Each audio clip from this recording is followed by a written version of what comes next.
ومطلوب منها تحافظ عليها وتتحمل المسؤولية دي وتقوم بيها على قد ما تقدر، لأن البيبي بتاعها ده أمانة في رقبتها وهتتحاسب عليها. فممكن تلاقي نفسها خايفة ومش قادرة واكتشفت إنها ضعيفة جسديا إن هي تتحمل المجهود ده، أو مثلا ضعيفة نفسيا إن هي تتحمل كل الاسترس ده. في اللي بتلجأ لمامتها وحماتها في المساعدة مثلا باعتبار إن هما أكتر 2 قريبين ليها وهما المنقذين مثلا، بس مش دايما بنلاقيهم أو يقدروا يساعدوا. ووارد جدا تكون هي بعيدة عنهم وقاعدة في مسافة بعيدة جدا، أو تكون مسافرة ما تسمحش إن هي ممكن يكونوا جنبها طول الوقت.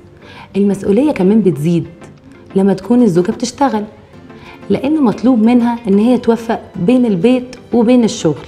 مش هنقول هتنجح في ده 100%، بس على الأقل الحد المعقول اللي يجمع بين كل المسؤوليات دي بشكل يكون فيه رضا والدنيا تبقى أوكي، مفيش أي تقصير أو تضارب من اللي بيسبب مشاكل.